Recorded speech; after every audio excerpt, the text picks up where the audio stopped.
Hi, welcome to My Market Kitchen. I'm Ben O'Donoghue and we are very lucky to have a wonderful guest with us today.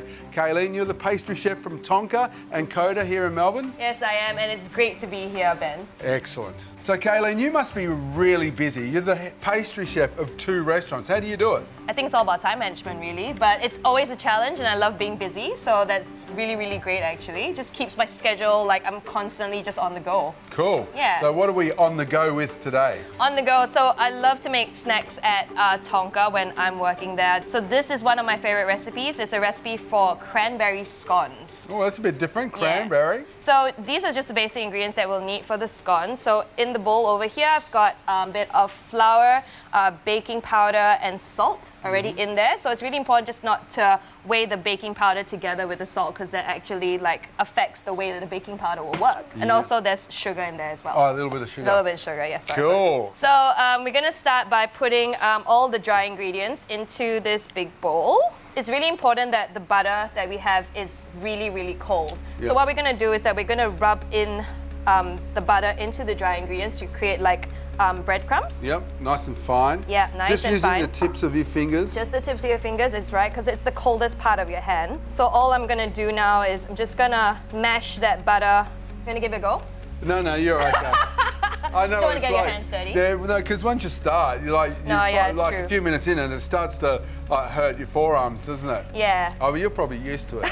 Like a wuss like me that doesn't rub much butter into flour, but I'm sure you use machines more often than not. Yeah. So the great thing about this recipe is that if you don't have a stand mixer at home, you can actually do this by hand. But if you do have a stand mixer at home, all you need to do is put in all the dry ingredients into your bowl with the hook attachment.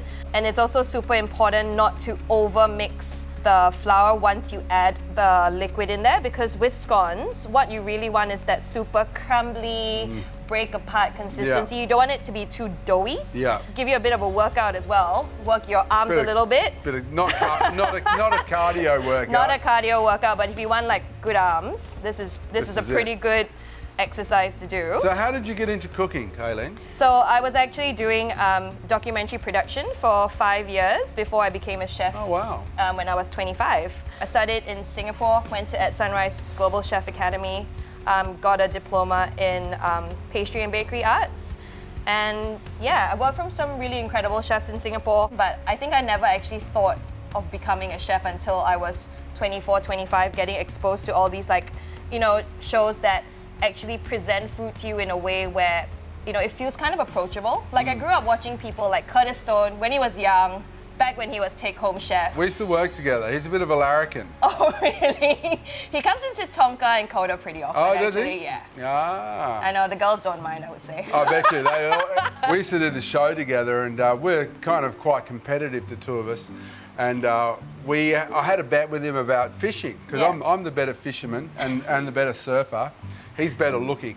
And he lost the bet. And the price was that whoever lost would have to cook naked or do the washing up naked. Oh my God. Oh, you can Google the episode. It's on TV. You can still find it. Oh my God, really? Surfing the Medium. All right, I'll go check it out. Episode 6, Series 2. That's very, very precise. But anyway, so back to this. Oh, that looks perfect now. Yeah, we got it into beautiful breadcrumb consistency. So what I'm going to do is I'm going to make a hole in the middle of the mixture, and this is where all the liquid ingredients is going to go.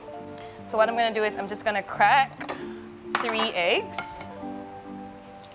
But yeah, the great thing about this is like I have a garden at home. Yep. So just like on the side, I always keep these guys, rinse them out a little bit, crush them up, and they do really good in the garden as well. Yep. So I'm just going to put the cream in here as well. I figured since my hands are already dirty, I might as well just go all the way. Yeah. So what you're gonna start, it's like kind of like when you make pasta, you start from the middle. Yep. And one thing I've learned as well, you always use one hand. Yeah, you always use one hand.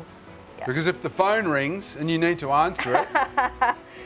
Yeah, I know, it'll be a mess everywhere. So at the end, once you get all the wet ingredients are kind of well mixed, just open your fingers up, start pressing in from all the other dry from the outside, cool. Yeah. So I've gotten the dough to this stage now. It's still not completely formed. So the other important thing with this is that you don't want to overwork the flour. So you don't want to have too much of that gluten strand in there, otherwise your scones become really chewy. Yep. So at this point, I'm just going to add the cranberries in. You can use any kind of fruit, really. You can use raisins, Yeah. any kind of dried fruit, orange and lemon, peel. Yeah. But personally, I really like cranberries. So I'm just gonna knead that in. Just wanna make sure that it goes through the dough. So you say scones. Scones, yes. Does anyone you know say scone?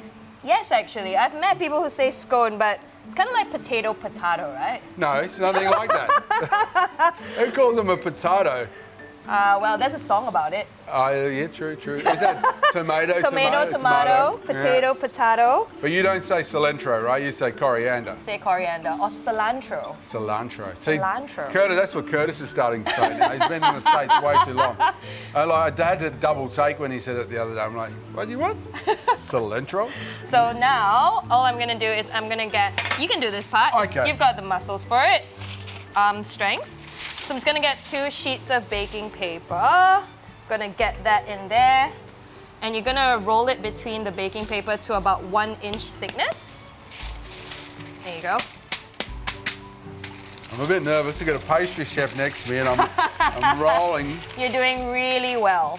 There are a couple of ways you can do this. I'm very traditional. I like to cut them in rounds. Yeah. But if we're on the no wastage path, I think, squares, triangles would be really great as well. Just irregular. See, what I find when you use a round or cutter, you always have little bits left. Yeah. And then you reform them. And then by doing that, you're overworking it. Yeah. So you should never reform scone dough. So what I do, so I've got me saying scone. Yes. But I've got you confused. what I do is I just bake these, Okay, yeah. which are really great because they come out like cookies nearly. And I actually I like eating that bit. Well, you could, to be honest. Well, that's the little chef's tidbit because I think we, as chefs, we always get, the burnt ends on sort of some The crust sort of off the roast bread. pork, the crust off the bread, the little gnarly bits off the end of the scones, just dipped in a little bit of cream with some jam. Are you a cream person or are you a butter person? Oh.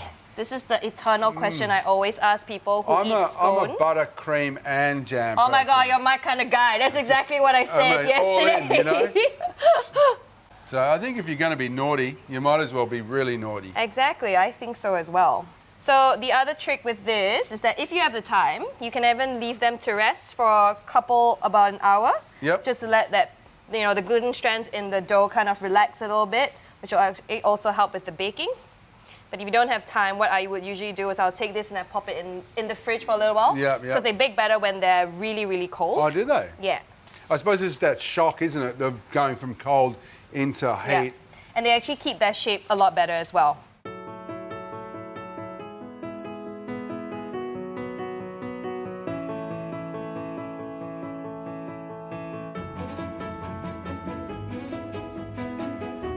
So we're all done now. What we're gonna do is that we're gonna take these scones and we're gonna chuck them in the oven. The oven is set to about 160 degrees. We're gonna bake them for about 15 minutes until they're golden brown and then they'll be ready to serve. Cool, let's go. Let's go.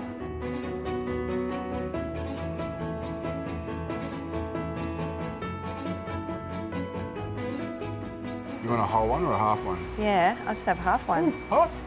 Oh, it smells so good. And you know what we need now? What? We need some strawberry jam. Have we got some? Yeah, I just made some while you stepped out for a little bit. So I put strawberries, a little bit of lemon juice, sugar in a pot, and I always like to use a little bit of aromat. So this time I use lemon thyme. Sometimes I like to use rosemary, a little bit of sage, just gives a little bit of a Savory, depth of flavor into your jam. Just cooked until it was reduced. Yep. I left a cold plate in the freezer just to check the consistency, make sure it's nice and thick and gooey. Yeah.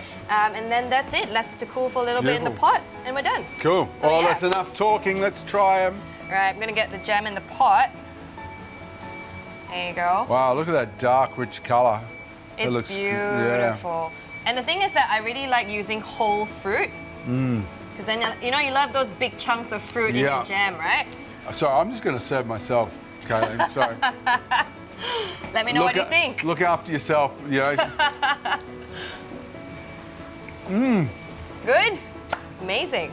Really yummy, crumbly. Yeah, really just beautiful texture. Well, Kay-Lene, that's been amazing. Thank you very much for your time. Oh, thank you for having me. It's been great. And now we have another perfect scone recipe. Yes!